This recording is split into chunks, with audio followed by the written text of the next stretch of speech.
오늘 이 저녁 시간 함께 읽을 하나님의 말씀 시편 110편 3절에서 4절까지의 말씀입니다. 시편 110편 3절에서 4절까지의 말씀, 오늘 2절밖에 되지 않아서 다 같이 한 목소리로 말씀 읽도록 하겠습니다. 시편 110편 3절 말씀부터 다 같이 읽도록 하겠습니다. 주의 권능의 날에 주의 백성이 거룩한 옷을 입고 즐거이 헌신하니 새벽 이슬 같은 주의 청년들이 주께 나오는 도다. 여호와는 맹세하고 변하지 아니하시리라. 이르시기를 너는 멜기세덱의 서열을 따라 영원한 제사장이라 하셨도다. 아멘. 이 시간 우리는 예수님의 날이라는 제목을 가지고 하나님이 우리에게 주신 말씀 함께 나누는 시간 갖도록 하겠습니다. 오늘 우리가 읽은 시편 110편의 시, 계속해서 다윗의 시가 이어지고 있습니다. 다윗은 여러 가지 시의 양식 중 제왕시의 양식을 통해 하나님께 기도를 드리고 있는데요. 제왕시, 왕으로서 내가 하나님께 받은 그 언약을 기억하며 하나님께 나아가는 그 시의 양식이 바로 오늘 우리가 읽은 제왕시의 양식이라 할 수 있겠습니다. 오늘 시에서요, 앞서 말씀드린 것처럼 다윗은 하나님이 자기에게 하신 그 다윗 언약을 뒤돌아보고 있습니다. 그리고 그 언약을 지키며 우리가 하나님 앞에 어떻게 살아가야 할지에 대한 그 성도의 자세에 대해서 알려주고 있다는 것이죠. 그렇다면 과연 하나님의 언약의 백성으로 우리가 하나님 앞에 어떻게 살아야 할지에 대해서 오늘 우리 말씀 한 절 한 절 찾아보며 함께 알아보는 시간 갖도록 하겠습니다. 먼저 시편 110편 3절의 말씀입니다. 시인은 이렇게 기도합니다. 주의 권능의 날에 주의 백성이 거룩한 옷을 입고 즐거이 헌신하니 새벽 이슬 같은 주의 청년들이 주께 나오는 도다라고 말이죠. 여러분, 지금 시인은요, 어떠한 특정한 날을 기대하고 있습니다.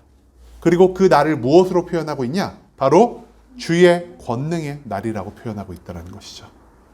여러분, 하나님의 권능의 날이 도대체 언제일까요? 내가 축복을 받을 때? 내가 성공을 할 때? 여기 또 정답이 나왔네요. 네. 하나님의 권능의 날은 언제냐? 마지막 날 예수 그리스도가 다시 이 땅에 재림하셔서 이 세상의 모든 자들을 하나님의 정의대로 심판하시는 그 날이 바로 권능의 날이라는 것입니다.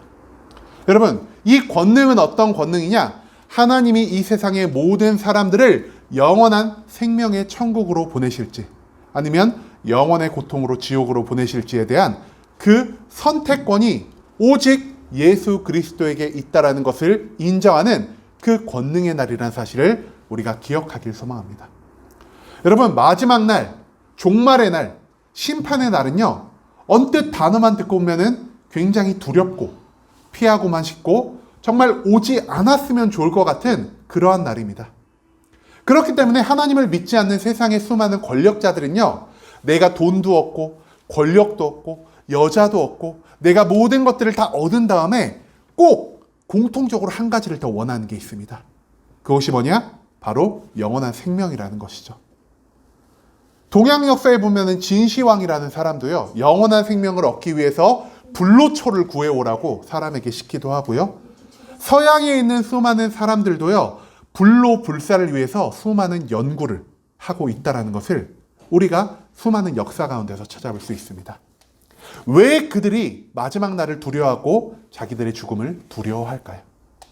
마지막 날에 그들은 하나님을 알지 못하고 예수 그리스도에 대해 알지 못했음에도 불구하고 내가 하나님 앞에서 온전한 삶을 살지 못한다면, 내가 예수 그리스도를 통해 구원받지 못한다면 나의 삶이 영원한 지옥불 가운데 떨어질 수밖에 없다라는 것을 그들은 본능적으로 깨달았기 때문입니다.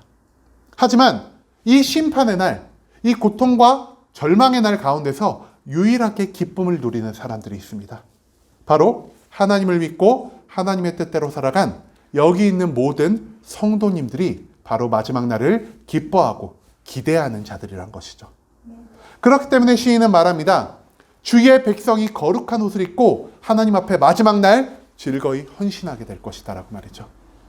그리고 나서 우리에게 굉장히 익숙한 말들, 그 말을 여기서 하고 있는데요. 새벽 이슬 같은 주의 청년들이 주께 나오는 도다. 찬양도 있고요. 그리고 이 말 청년부나 청소년부가 있으면요. 새벽 이슬 같은 주의 청년들 이러면서요. 이 새벽 이슬이라는 단어 굉장히 자주 사용하는 것 같습니다. 제가 예전에 다녔던 교회 청년부 이름도요. 새벽 이슬 청년부였습니다. 이 새벽 이슬 같은 주의 청년들 하면 여러분 누가 떠오르십니까? 보통 이 젊은 사람들 20대, 30대 초반의 이 풋풋하고 힘이 넘치고 싱그럽고 젊은이들이 아마 연상이 되실 겁니다. 아마 40대가 넘어가는 사람들에게 우리는 새벽 이슬 같은 주의 청년들입니다. 이렇게 말하는 목사님들이나 전도사님, 우리는 좀처럼 찾아볼 수 없을 겁니다. 그런데 여기서 말하는 이 새벽 이슬 같은 주의 청년들은요, 단순히 나이가 어리고 젊은 사람들만을 뜻하는 게 아니라는 것을 우리가 오늘 이 시간 완전히 깨달아갈 수 있길 소망합니다. 여러분, 새벽 이슬이라는 단어는요, 성경 속에서 풍성한 그리고 강한 생명력을 의지하는 단어입니다. 그리고 주의 청년들은 과연 누구를 의미할까요?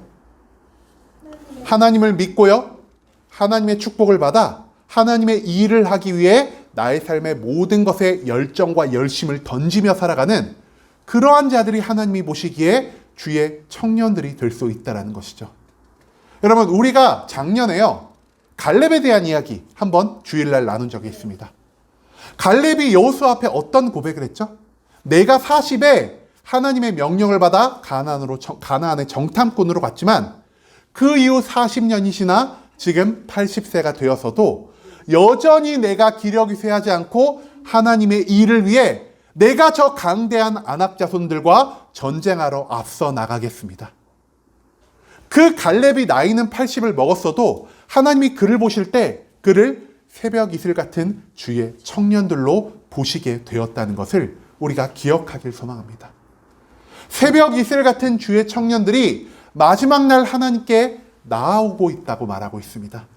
즉 하나님을 믿고요, 하나님의 뜻대로 살아가며 이제는 하나님이 주시는 모든 능력, 하나님이 주시는 모든 축복을 다해서 나의 삶에 주어진 하나님의 뜻과 계획을 이루기 위해 최선을 다해, 열심을 다해 나의 삶의 모든 것들을 다해 살아가는 그러한 참된 성도들이 하나님이 바라보시기에 새벽 이슬 같은 주의 청년들이라는 사실, 그것을 우리가 오늘 말씀 속에서 발견할 수 있다는 것이죠. 그 다음 시인은 4절 말씀에서 이렇게 기도합니다. 여호와는 맹세하고 변하지 아니하시리라. 이르시기를 너는 멜기세덱의 서열을 따라 영원한 제사장이라 하셨도다. 여러분, 지금 여호와의 맹세가 도대체 어느 맹세일까요? 아까도 말씀드렸지만 이 시는요, 다윗의 제왕시입니다. 즉 하나님이 다윗과 약속하신 그 특정한 언약에 대해서 다윗은 지금 다시 생각하고 있다는 것이죠. 우리가요, 사무엘하 7장 16절의 말씀을 보면요, 다윗이 하나님을 사랑하였고 하나님께 나의 모든 것들을 아끼지 않자 하나님이 선지자를 보내 다윗에게 어떠한 한 가지를 약속하시는 장면을 우리가 발견할 수 있습니다. 제가 그 말씀 여기 적어 왔는데요, 하나님이 다윗에게 선지자의 입을 통해 말씀하십니다. 내 집과 내 나라가 내 앞에서 영원히 보전되고 내 왕위가 영원히 견고하리라 하셨다 하라. 즉 하나님은요, 다윗의 그 핏줄을 통해 이 세상의 모든 것들을 다스리시는 진정한 왕, 누구를 예비하신 것일까요? 바로 예수 그리스도를 예비하여 주셨다는 것입니다. 그런데 이 예수 그리스도, 다윗의 후손이자 이 이스라엘의 왕, 그리고 온 세상의 왕으로 이 땅에 내려오실 예수 그리스도가 하나님께서 지금 무엇이라고 표현하고 있냐? 멜기세덱의 서열을 따라 영원한 제사장으로 이 땅에 오실 분이라는 사실을 시인은 지금 우리에게 알려주고 있다는 것이죠. 여러분, 제사장은 무엇을 하는 자입니까? 제사장의 역할은요, 크게 두 가지가 있습니다. 첫째, 사람의 모든 소망과 죄악들을 대신 하나님께 아뢰면서 하나님께 용서를 구하며 나아가는 자가 바로 제사장이라는 것이죠. 그렇기 때문에 제사장의 제1순위 하는 일이 무엇입니까? 바로 제사입니다. 제사를 드리는 가장 큰 이유는요, 우리의 삶에 있는 매일매일의 죄, 그 죄를 하나님께 용서 구하기 위해 모든 사람을 대신하여 하나님 앞에 나아가는 자들, 그들이 바로 제사장이란 것이죠. 또한 제사장의 두 번째 의무가 무엇일까요? 제사장은요, 판결하는 자입니다. 하나님의 지혜를 받아, 하나님의 말씀을 받아 이 세상의 모든 것들을 심판하고 판결하는 그 권위를 받은 자가 바로 하나님의 제사장이라는 사실이죠. 그리고 예수 그리스도는요, 이 제사장에 온전히 합당한 분이셨습니다. 예수 그리스도의 첫 번째 삶은 어떠한 삶이었죠? 우리 모든 사람의 죄악을 대신하기 위해 십자가에 못 박혀 죽임당하시고 3일 만에 부활하셔서 하늘로 승천하신 우리의 죄를 사하기 위한 온전한 제사장의 삶을 살아갔다라는 것입니다. 또한 예수님이 재림하실 때 예수님은 어떠한 모습으로 재림하실까요?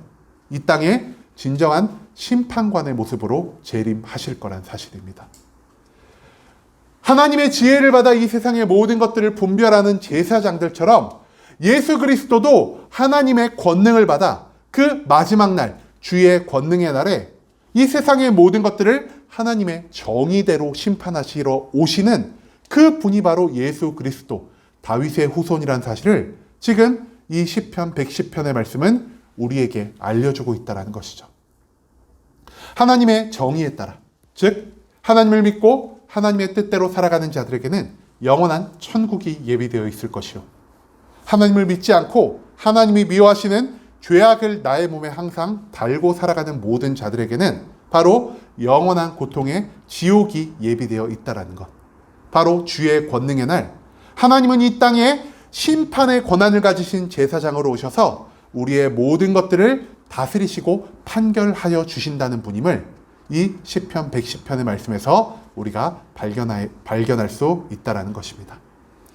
여러분, 하나님은요, 예수 그리스도를 이 땅에 영원한 제사장, 참되고 온전한 제사장으로 삼으셨습니다. 인간의 제사장은 하나님 앞에서 죄를 지을 수도 있고요, 하나님을 떠나 살아갈 수도 있습니다. 그리고 지금 이 땅에요, 단 한 명도 온전한 레위인이 존재하지 않는다고 합니다. 즉 제사장의 대가 완전히 끊기게 되었다는 것이죠. 그럼에도 불구하고 우리가 이 하나님의 영원한 제사장을 여전히 마음속에 담고 살아가는 이유 무엇입니까? 우리에게는 장차 오실 재림의 제사장, 심판의 권한을 가지신 영원한 제사장 되신 예수 그리스도가 우리 곁에 남아 있다는 사실, 그것을 우리가 오늘 말씀을 통해 발견해야만 한다는 것이죠. 여러분, 예수 그리스도의 권능의 날, 그 마지막 날에 우리가 기뻐하고 즐거워하며 그날을 기대하기를 소망합니다. 그리고 우리가 그 예수 그리스도의 마지막 그 날에 기뻐하고 즐거워하기 위해서 우리는 과연 어떠한 삶을 살아가야 하는가? 바로 오늘 말씀에 나온 새벽 이슬 같은 주의 청년들의 삶을 살아야 한다는 것입니다. 새벽 이슬 같은 주의 청년들, 하나님을 향한 이 사랑과 믿음을 놓지 않고 내가 하나님의 뜻대로 살아가며 하나님께 받은 모든 축복과 능력을 다해서 하나님의 나라와 하나님의 의를 위해 그 모든 것들을 사용하고 그 모든 것들을 바치며 내가 할 수 있는 모든 열심과 최선을 다해 살아가는 그 모든 사람들을 하나님은 주의 청년들로 인정하여 주신다는 것이죠. 여러분, 이제는 우리가요, 나의 나이에, 나의 상황에, 나의 모습에 얽매이지 않기를 소망합니다. 내가 지금 어떠한 모습을 가지고 있고 내가 어떠한 상황에 처해 있고 나의 나이가 지금 몇 살이 되었든 하나님은 나의 열심과 최선을 다하는 그 신앙의 생활을 보시며 우리를 새벽 이슬 같은 주의 청년들로 인정하시고 우리들에게 더 큰 건강을, 더 큰 능력을, 더 큰 성공을 부어주시며 그 모든 것들을 통해 우리가 참된 하나님의 사명자로 거듭나게 하여 주신다는 사실을 기억하며 이제는 우리가 우리 삶에서 나의 나이 때문에, 나의 지위 때문에, 나의 현재 처해 있는 모든 상황 때문에 하나님을 멀리하고 나의 신앙생활에 열정을 놓는 것이 아니라 우리의 모든 상황 가운데서 하나님께 더욱 열심과 최선을 다하며 마지막 날의 기쁨과 즐거움으로 그 날에 하나님 앞에 나아갈 수 있는 순복음 함께하는 교회 모든 성도님들이 될 수 있길 간절한 마음으로 소망하겠습니다.